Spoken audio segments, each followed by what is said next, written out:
한 주 동안 잘들 지내셨습니까? 아멘. 네.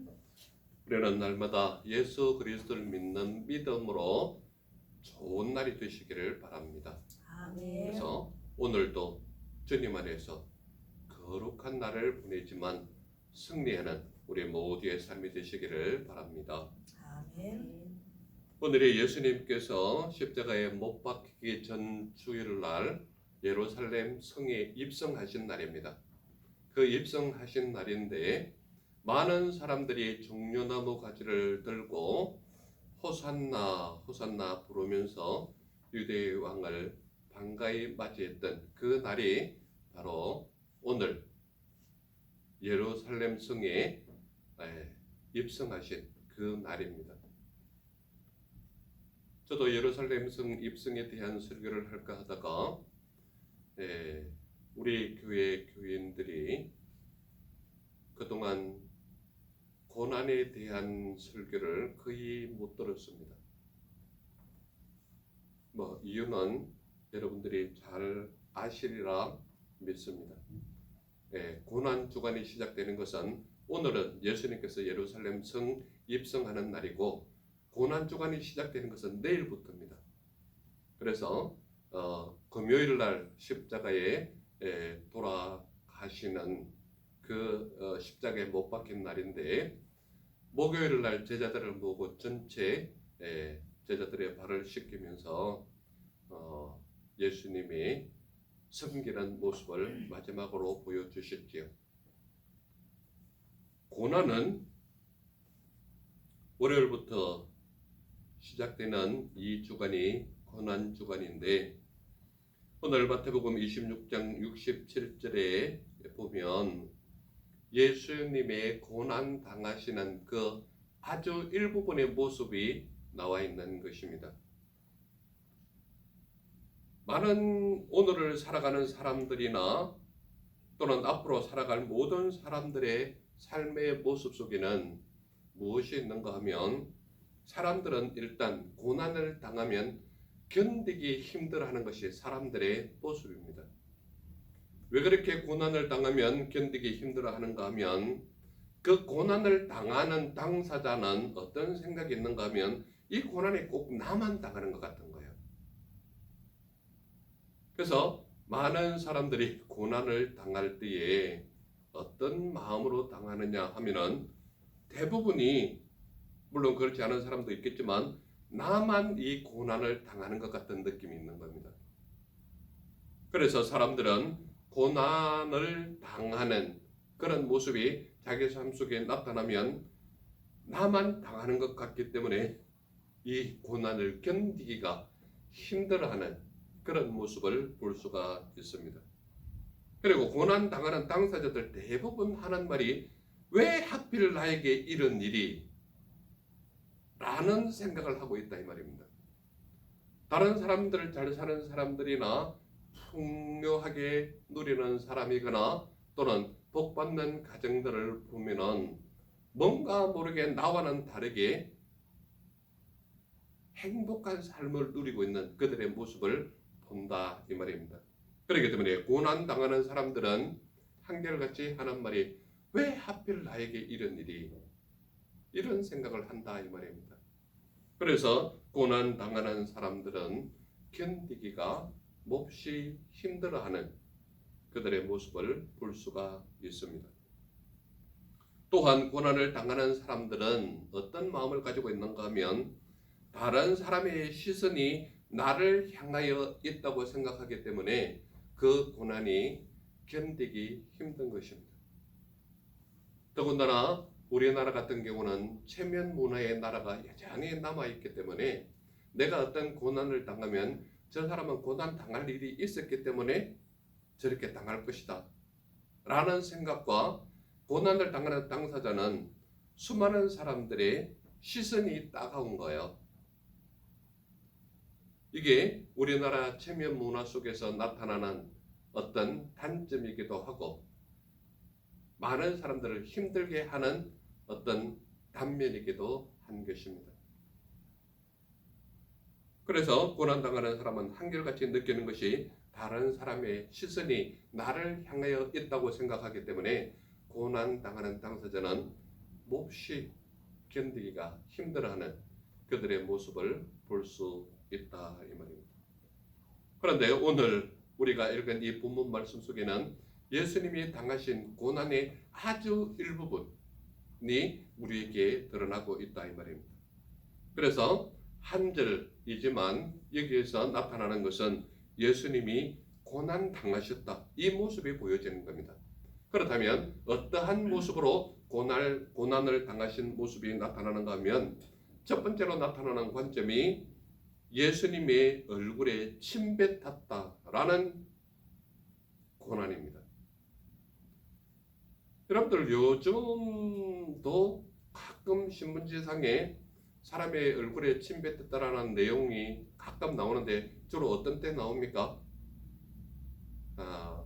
여러분들은 TV 프로그램에 함블리라는 것을 보시는지 모르겠는데 차량에 붙어 있는 블랙박스를 이렇게 보여주는 그런 모습입니다. 그런데 차를 차고 운전하고 가다가 경적 한번 빵빵 울렸다고 뒤에서 쫙 와가지고 앞에 딱 서서 차를 세우고 운전자가 내리자마자 창문 내린 데다가 얼굴을 보고 막 침을 뱉는 이런 모습을 간간히 볼 수가 있다 이 말입니다.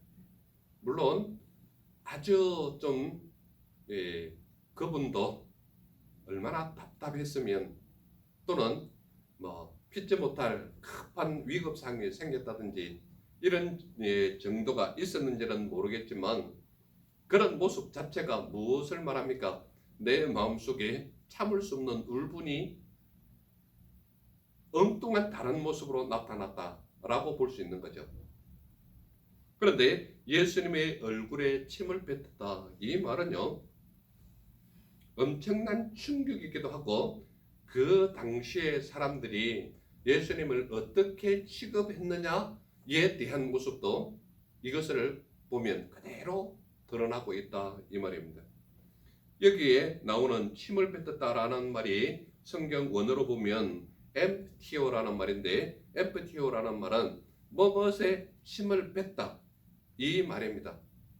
거기에 조금 심하게 표현 다른 그 해석을 나온데 보면 엠프티오라는 말이 누구 무엇에 가래를 뱉었다 이런 표현도 나옵니다.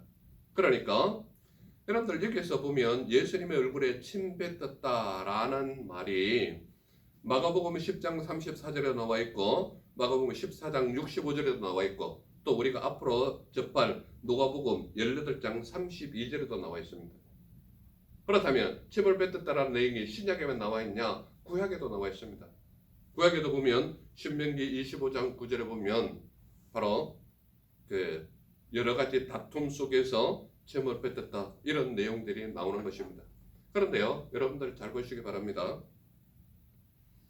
제가 조금 전에 함블리 얘기를 하면서 운전하는 사람이 경적 한번 울렸다라는 이유로 차를 세워서 침을 뱉었다.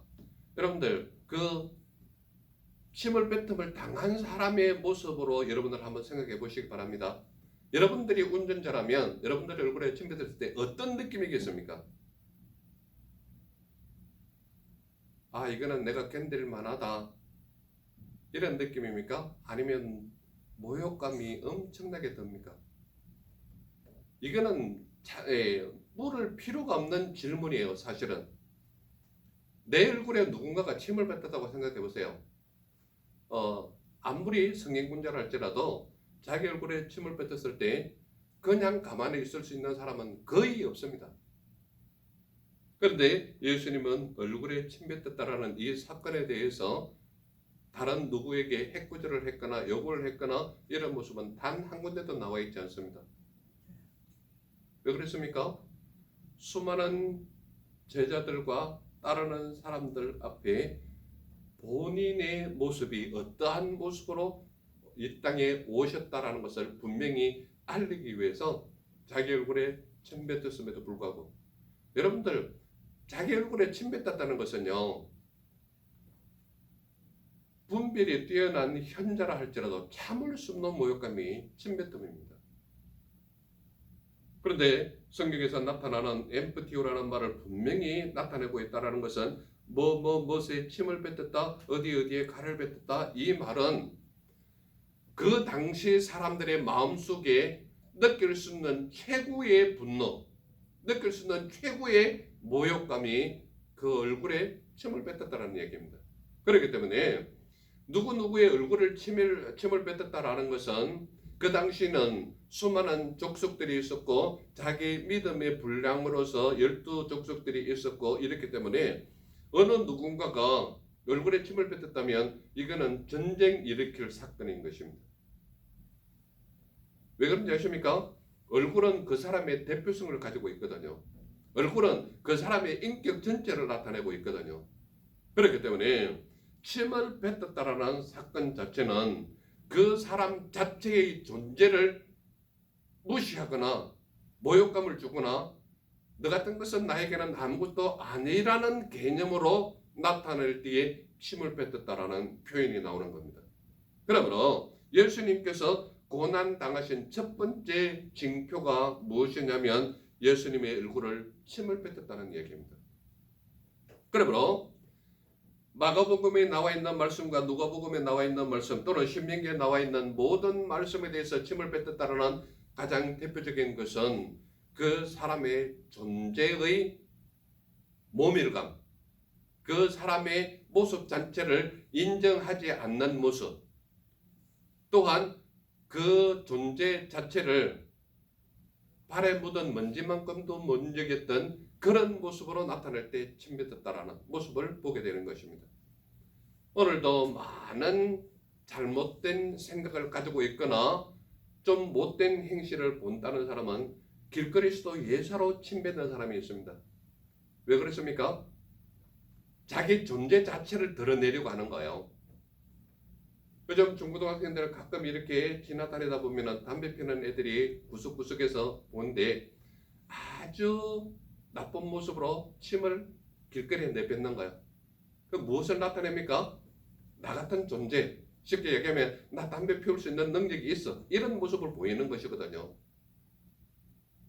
그러므로 문화 자체 또는 그런 침 뱉는 모습 자체가 무엇을 나타내는가 하면 자기의 자아 도취감을 주는 거예요. 즉 나는 이 정도 할 수 있다라는 모습. 그런데 그 모습을 우리가 가장 존귀한 이름으로 알고 있는 예수님, 하나님의 독생자 외아들로 알고 있는 그 예수님이 그 얼굴에 침을 뱉음을 당했다고 여러분들이 생각을 한번 해보시기 바랍니다. 당하시는 당사자인 예수 그리스도의 모습 속에는 어떠한 모습으로 이것을 당했겠냐라는 거죠. 그리고 침을 뱉었다는 사람은 어떤 모습으로 그에게 침을 뱉었겠냐 이 말이죠. 그런 살아계신 하나님의 실제적인 모습으로 이 땅에 오신 분이고 예수 그리스도는 우리를 위해 우리의 모든 죄를 사하시려고 이 땅에 오신 유일하신 독생자 외아들이심에도 불구하고 그들은 이 사실에 대하여서 쉽게 얘기하면 발에 묻은 먼지만큼도 여기지 않았던 모습이 바로 침을 뱉은 자의 모습이다 이 말입니다. 그러나 예수님은 그러한 것을 아무런 가감 없이 받아들였던 분이 바로 예수님이시다. 이것이 첫 번째로 나타나는 예수님의 얼굴에 침 뱉었다라는 사건입니다. 두 번째로 나타나는 것이 무엇입니까? 예수의 얼굴에 주먹으로 쳤다라고 나타나 있습니다. 주먹으로 쳤다라는 것은 성경문으로 콜라피조라는 말인데 콜라피조가 쳤다라는 얘기입니다. 이것은 뭔가 하면 치다, 때리다, 우리나라 말로 번역할 때 콜라피조라는 말이 치다 또는 때렸다, 이 말이 콜라피조라는 말입니다. 그런데요, 이것을 주로 콜라피조라는 단어를 쓸 때에 어떻게 했는가 하면 주먹으로 치다, 주먹으로 학대하다, 이런 의미로 콜라피조를 쓴 겁니다. 그러니까 여러분들 잘 보시기 바랍니다. 예수님을 침으로 뱉었던 관점이 첫 번째 관점이라면 두 번째 관점은 주먹으로 친 겁니다. 여러분들 요즘은 길거리에서 막 주먹으로 치고 받고 하는 거는 아주 좀 조직이 있지 않는 한은 요즘은 주먹으로 싸우는 사람이 거의 보기가 힘들 정도입니다. 주먹으로 칠 정도면은요, 이미 그 집안에서나 바깥에서나 그를 인정하는 사람이 별로 없을 정도로 요즘은 주먹으로 치는 사람이 사라진 그런 시대입니다. 그리고 요즘은 누가 주먹으로 쳐서 맞으면은 맞고 그냥 지나갈 사람이 거의 없습니다. 그 정도로 법률적인 문제도 연결이 되어 있고, 또 자기 자신도 누구에게 맞을 위치보다는 나도 맞으면 한 대 때릴 수 있다라는 삶이 오늘날 살아가는 대부분의 위치에 나타나고 있다 이 말입니다. 그것은 뭔가 하면 나도 알 거 안다 이 말이죠. 나도 배울 만큼 배웠다라는 거죠. 그래서 누군가가 주먹으로 치면요, 요즘은 그냥 안 했습니다. 좀 더 심하게 한 대 맞으면요, 좀 심한 사람은 그냥 들어 누워요. 그래서 좀 더 좀 혜택을 많이 받고자, 쉽게 얘기하면 돈 좀 많이 좀 뺏고자 하는 그런 심리가 적용되어 있습니다. 그래서 예수님의 얼굴에 주먹으로 쳤다라고 얘기하는 것은 쉽게 얘기하면 예수님을 학대했다, 예수님을 대놓고 때렸다 이 말입니다. 그런데요, 이것을 고린도전서 4장 11절 말씀이거나 베드로전서 2장 20절에 보면은 주먹으로 쳤다라는 이 내용이 어떤 의미로 또 포함되는가 하면 영적 고통이라는 의미로 똑같은 말을 쓴 겁니다. 이 원어 자체를. 그래서 콜라피드라는 자체가 영적 고통을 당했다라는 의미로 쓰여진 것도 있습니다.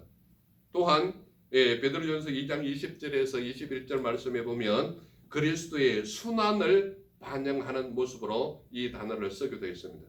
그래서 예수님께서 순환당하셨다, 예수님께서 고난당하셨다 했을 때 콜라피드라는 말을 쓰는데, 이것은 예수님의 얼굴을 아예 주먹으로 쳤다 이 말입니다. 그 말은요, 여러분들 잘 보세요. 예수님의 얼굴에다가 주먹으로 쳤다, 주먹으로 때렸다 이 말은요, 많은 사람들이 상대방을 깔보거나 너 정도는 내가 뭉갤 수 있어 이렇게 할 때 주먹으로 어디를 때립니까? 얼굴을 때리거든요. 그러니까 너 정도는 나한테 아무것도 아니야 라는 개념이 주먹으로 얼굴을 치는 겁니다. 이해가 되십니까? 무슨 말인지. 주먹으로 쳤다라는 그 의미 자체가 무엇을 의미하는가 하면 예수님께서는 그 주먹으로 친 것에 대해서 고통이 더 큰 고통이 아니라 이 자체, 즉 말하자면 예수님께서 전하는 말씀이거나 하나님에 대한 말씀이거나 그가 전하는 모든 말씀에 대해서 잘못 오해하는 영적 고통이 예수님은 주먹으로 맞는 것보다 더 영적 고통이 크다라는 얘기입니다.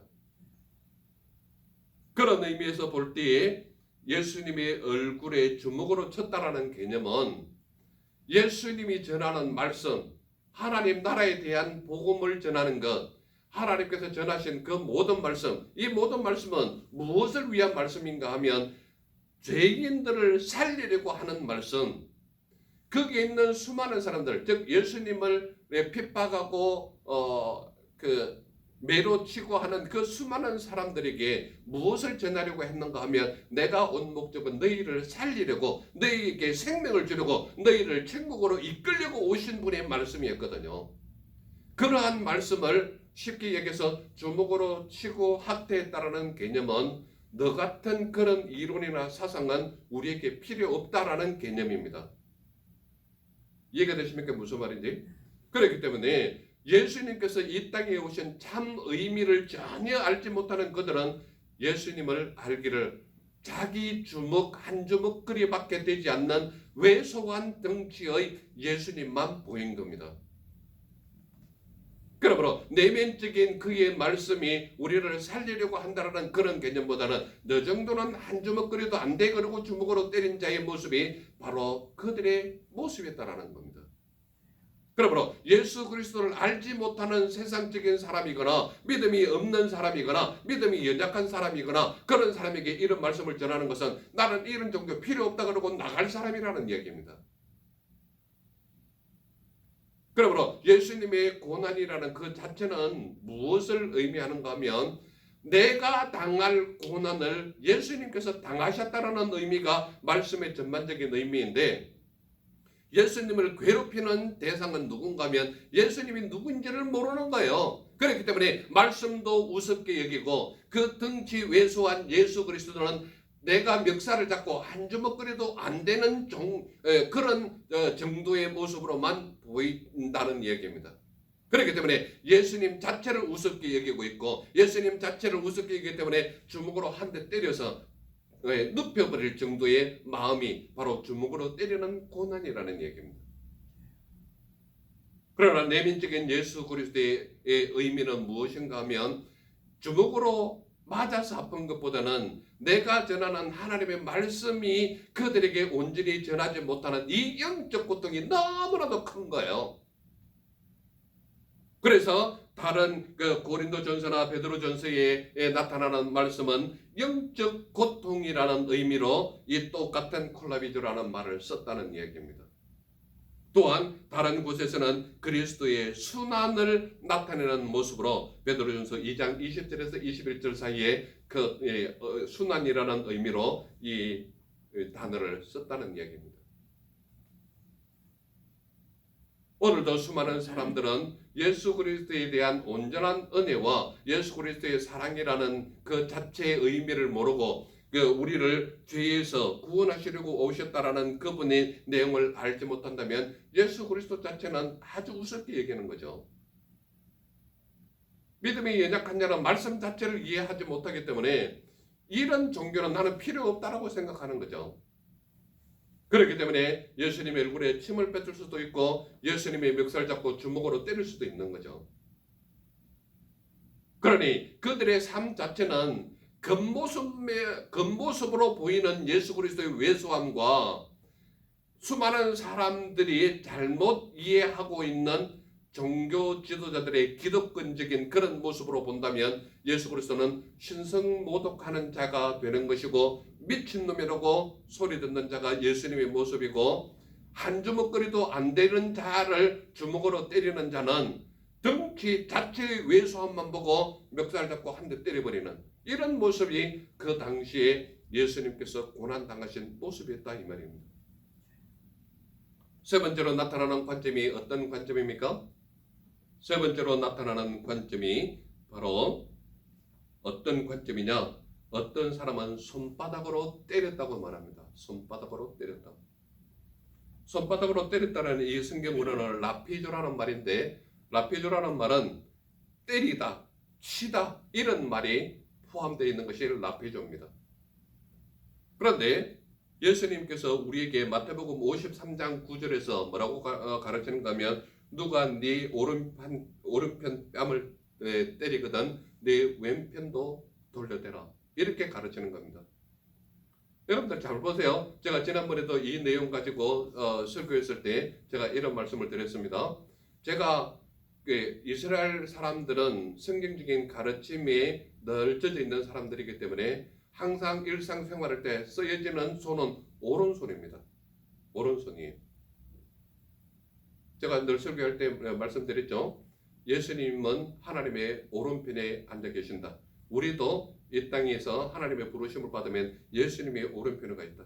그래서 이스라엘 사람들의 생활은 늘 오른손이 일상생활이에요.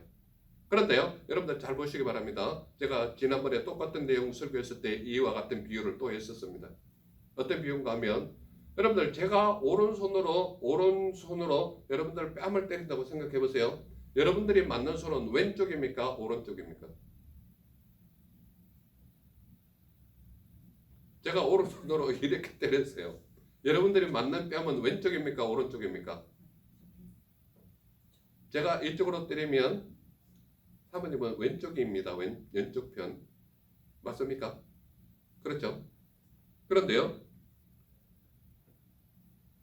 왼편도 돌려대라 그랬거든요. 왼편도. 그러면 이렇게 때렸을 때 왼편하고 이쪽은 오른편이잖아요. 그러면 오른편 뺨은 어떻게 때려야 되는가 하면 이렇게 못 때려요. 반대인데 이렇게 때리면 반대편은 어떻게 돼요? 그러니까 쉽게 때리는 건 이렇게 때린다는 얘기입니다. 이해가 되십니까? 여러분들 뺨 맞는 거 지극히 기분 나쁜 일이지만 이렇게 맞는 게 기분이 나쁠까요? 이렇게 맞는 게 기분이 나쁠까요? 때리는 사람 손등으로 뺨 맞는 게 훨씬 더 모욕적입니다. 그런데요, 예수님은 이쪽을 때리더라도 이렇게 맞는 쪽에 뺨도 대라 이렇게 얘기하는 겁니다. 즉 말하자면 뺨 맞는 자체도 지극히 기분 나쁘고 모욕적이지만 더 모욕적인 반대편도 갖다 대라. 이 말은 뭡니까? 상대방의 모습을 이해하고 받아들이는 모습도 같이 있지만 그들의 우매함도 용서하고 하나님의 말씀으로 접해라. 이거와 똑같은 말이거든요. 그러니까 예수님은 누가 때린다고 해서 맞는 자체가 중요한 것이 아니라 때리는 자의 마음도 받아들여서 그들의 반대편, 원하는 더 모욕적인 반대편도 되면서 하나님의 말씀과 사랑으로 다가가라. 이 말과 똑같은 말이거든요. 세 번째 관점이 어떤 사람은 손바닥으로 때렸다라고 말하는데 예수님께서 이렇게 가르치는 것은 손바닥으로 맞을 짓을 했던 손바닥으로 때렸던 간에 그가 필요한 것은 내가 해코지 당하는 것보다 그도 구원받아야 할 불쌍한 한 영혼에 불과하다라는 겁니다. 그러니까 예수님의 고난은 이러한 고난을 당했지만 내 고난을 통하여 저들이 구원받으면 예수님께서는 본인의 고난이 기쁜 것이 아니라 저들이 구원받은 것이 기쁜 거예요. 이해가 되십니까? 무슨 말인지? 그러므로 예수님은 분명하게 우리에게 짧은 한 구절 속에서 예수님의 얼굴에 침 뱉었다, 예수님의 얼굴에 주먹으로 쳤다, 어떤 사람은 손바닥으로 때렸다, 이러한 세 가지 관점을 통해서 예수님은 끊임없이 우리에게 무엇을 주시려고 하는가 하면 그러한 고난 자체가 중요한 것이 아니라 고난 이 다음에 그들의 기쁨이 더 중요하다는 것을 말하고 있는 것입니다. 그러므로 성경의 곳곳에서는 우리에게 무엇을 가르치고 있는가 하면 이 고난이 무엇이냐에 대한 것을 우리에게 가르치고 있다 이 말입니다. 그렇다면 여러분들에게 아주 간단한 질문을 제가 하나 하겠습니다. 왜 사람들은 예수님의 고난을 외면할까요? 쉽게 얘기하면 이런 겁니다. 왜 예수님을 믿으면서 예수님의 고난에는 동참하지 않을까요? 이 질문입니다. 사람들은 왜 예수님의 고난을 외면하는가 하면 가장 기본적으로 드러나는 것이 복은 원하되 고난은 원하지 않기 때문입니다. 수많은 사람들이 예수님을 믿으면 복 받는다고 인정을 합니다. 실제로 예수님은 말씀에 너희가 이렇게 하면 나는 이렇게 하리라 라고 말하고 있거든요.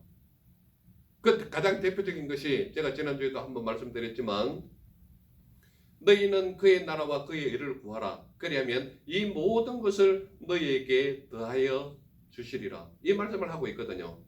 그렇다면 그의 나라와 그의 의를 구하라 라는 것이 먼저 조건부고 그 후에는 뭐라고 얘기합니까? 그리하면 이 모든 것을 너희에게 더해 주시리라 이렇게 얘기하거든요. 그의 나라는 하나님의 나라입니다. 그의 의는 무엇입니까? 하나님의 말씀이 가르치는 믿음이거든요. 의와 연결되는 것은 반드시 믿음과 연결되지 않습니까? 그렇기 때문에 하나님의 나라와 그의 의를 구하면 이 모든 것을 너희에게 더해 주시리라. 즉 말하자면 너희에게 필요한 모든 것을 채워주시겠다라는 것이 말씀의 약속이거든요. 그렇기 때문에 믿음은 믿는 자체가 복인 거예요. 그런데 예수 그리스도를 믿는 믿음의 사람은 반드시 따라야 하는 것이 무엇이냐? 하나님의 말씀을 믿고 복을 받으면 하나님의 고난에도 동참해야 된다고 가르치고 있거든요. 그래서 예수님은 나를 따라오려거든 너희의 모든 것을 버리고 네가 네 십자가를 지고 나를 따라라 이렇게 말씀하고 있지 않습니까? 그러므로 복은 원하되 고난은 원하지 않는 그들의 모습이 있기 때문에 예수님의 고난을 외면한다 이 말입니다. 또한 많은 사람들은 아름다운 삶은 원하되 고난의 삶은 원하지 않기 때문에 예수님의 고난을 외면한다 이 말입니다. 즉 말하자면 수많은 사람들은 아름다운 것을 원해요. 아름다운 것을 원해요.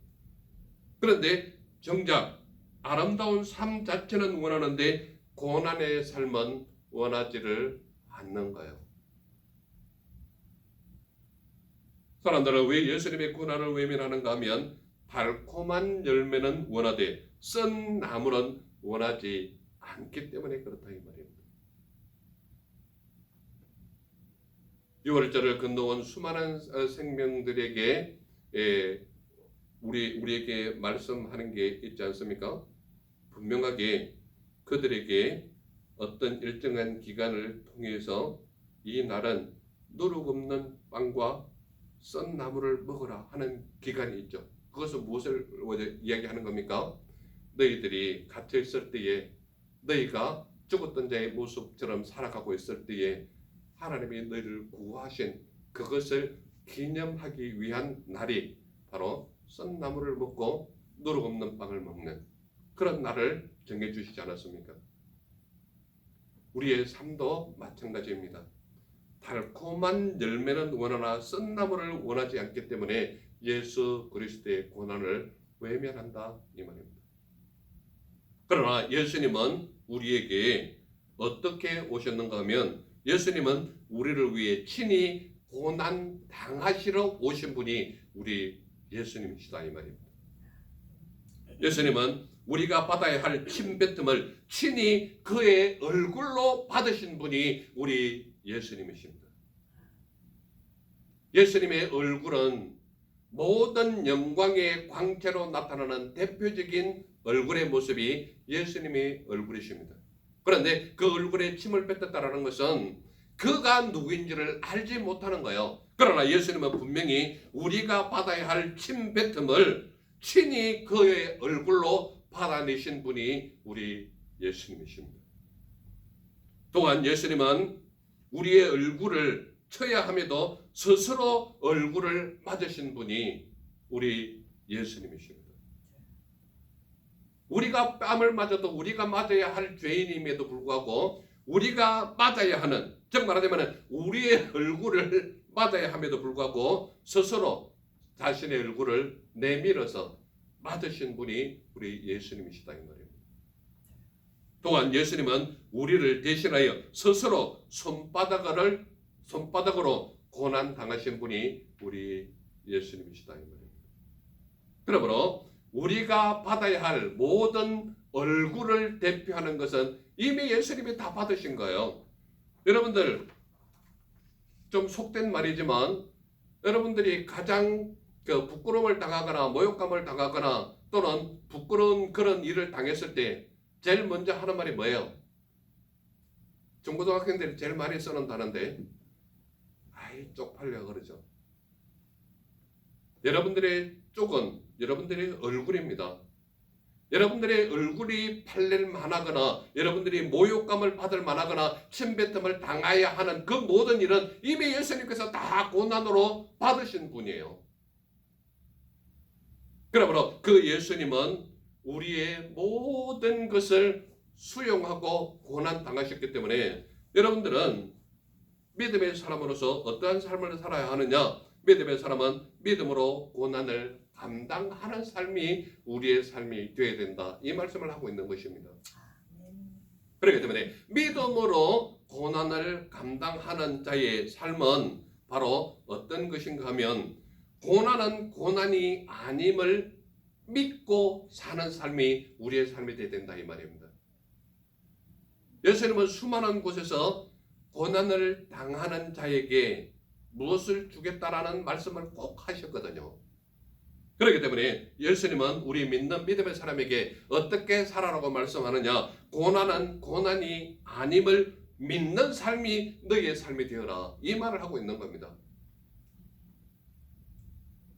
그리고 시편에도 나타나 있고 자문에도 나타나 있지만 고난 후에는 우리의 삶이 어떻게 나온다고 얘기합니까? 고난 후에는 정금같이 나오리라는 믿음의 삶이 우리의 삶이 되어야 된다 이 말입니다. 아멘. 그러므로 우리는 은이 7번 단련하고 난 후에는 모든 불순물이 사라지고 순도의 깨끗한 은이 나오듯이 우리도 고난 후에는 정금같이 나오리라는 믿음의 삶이 우리의 삶이 되어야 된다. 이 말씀을 하고 있는 것입니다. 또한 예수님의 고난은 우리를 위한 고난임을 믿는 삶이 우리 모두의 삶이 되을 때에 예수님의 십자가도 지고 가는 우리의 고난이 아주 순종하는 자의 모습으로 우리의 삶을 살아갈 수 있다 이 말입니다. 그러므로 예수 그리스도를 믿는 믿음의 사람은 고난을 감당하면서 정금같이 나오는 자의 삶이 우리 모두의 삶이 되시기를 간절히 소망하는 것입니다. 아멘. 기도하겠습니다. 사랑해 주 하나님 감사합니다. 오늘도 우리에게 하늘의 신령한 은혜의 말씀 들려주시니 감사합니다. 예수 그리스도의 고난은 우리에게 축복하시는 은혜의 고난임을 알게 해주시니 감사합니다. 주님, 우리의 모든 생각과 삶이 예수 그리스도를 믿는 믿음으로 나아가게 하사 예수님께서 당하신 고난을 믿음으로 받아들이는 우리 모두의 삶이 되게 하옵소서. 나를 보내주신 예수님 이름으로 감사하며 기도드렸사옵나이다. 아멘.